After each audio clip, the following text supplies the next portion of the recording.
Hey, my name is Brandon McGill.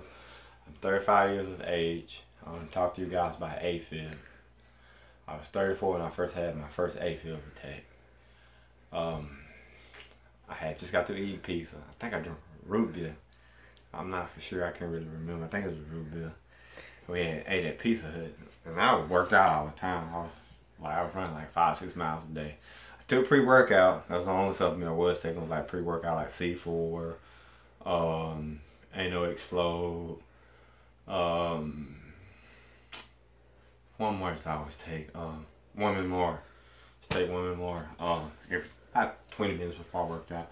But one day we had just got through eating pizza. Me and my wife had just got through eating pizza. We had came home, and I was laying down. I got real short-winded, and I knew something was right. I was laying there, and I was just like, I can't really breathe. So I sat up, and at first I thought I was like going crazy or something. So I sat back a little bit, and I said, maybe I'm just thinking. I ain't think much of it. Then I sat back up, and I got real shower breath. I got real nauseated, and my head started spinning. And I can feel my heart beating out, like out of my chest, and it was beating out. I can't really remember exactly what it was, and I really thought I was having a heart attack at the time. And I told my wife, I said, let's get up, man, I need to go to the hospital. And she took her time to get me to the hospital. Man, I really thought I was going to die. I really thought I was going to die. So as we was driving down, she might have been driving, I was hoping she was going to drive like 100 miles per hour. She was driving like 60 miles per hour.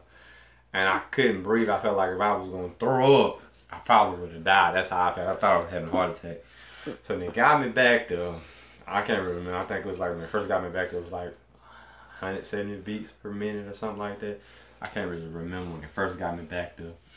And they was trying to calm me down. Like, they was trying to make me blow in the bag, blowing the tire scrub, blowing the scrub, try to, I guess, bring the pressure down. But to explain AFib, it's not a heart attack, but it's like a heart attack. It really can cause a stroke. It causes blood clots and cause a stroke. I have a stroke and aneurysm. They say they have an aneurysm. Easily could have an aneurysm because you have a blood clot. I remember them telling me that my top part of my heart was like quivering really, really, really fast, and the lower part was trying to beat to catch up with it, which was not a heart attack, but it really, really beating, so it wasn't causing blood flow to go through my heart. And I remember sitting there saying, oh Lord, I'm gonna die. I was so scared. And they thought I was playing, and I kept saying, man, my wife was really trying to kill me, y'all. She really was trying to kill me. That's what I really think it was, but I don't know. It was a rough experience. I was scared. And I remember a guy named, and it's common in most athletes, young athletes. It's really common in older people, but young people can get it. And it's not hereditary, I don't think, but I think it was a guy that used to play NFL football. He was an ex-player. God, what's that guy's name?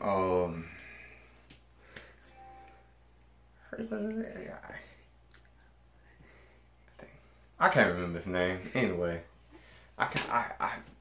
it was a guy named that I can't really remember, but he played for, I remember him, I was doing a lot of research and I Googled it, and the guy was like, he was shocked that he had AFib. We was like the same age, he was like 34 when he first had it.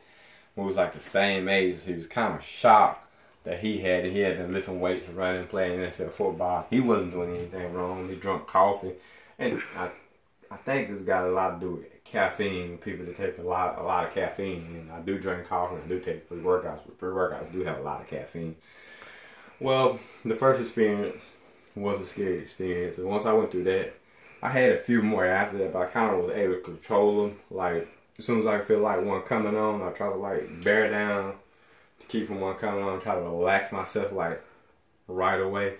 And normally I can get them under control. And at a young age, they was trying to put me on some medicine called topiral, which is a blood pressure medicine. Which my blood pressure was not high, but it was controlled AFib. But I did not take the medicine. The doctor told me he didn't think it was best for me to take the medicine, because once you get on topiral, he said pretty much you have to take the rest of your life. And I was a young, healthy young man that ran all the time and worked out all the time, and he didn't think it was a good fit. But there's a lot of people in this world may think they have a heart attack, but it's truly, I think it's like millions of people that have a problem with AFib, and a lot of people don't know about it. And I knew something was right though, because I know my body, so I had to kind of listen to my body to tell me something was going wrong. I remember that night just sitting there. I knew something was right in my body, so I had to listen to my body to know something was going wrong in my body, because I wouldn't know myself. I never get sick. I never get sick at all. I hardly ever get sick. Never ever get sick. But I knew something was right, so I had to listen to my body. And I hate going to the doctor, but I had to go to the doctor. I knew I had to go then. I knew it was like 3. That's all I can pretty much tell you about AFib.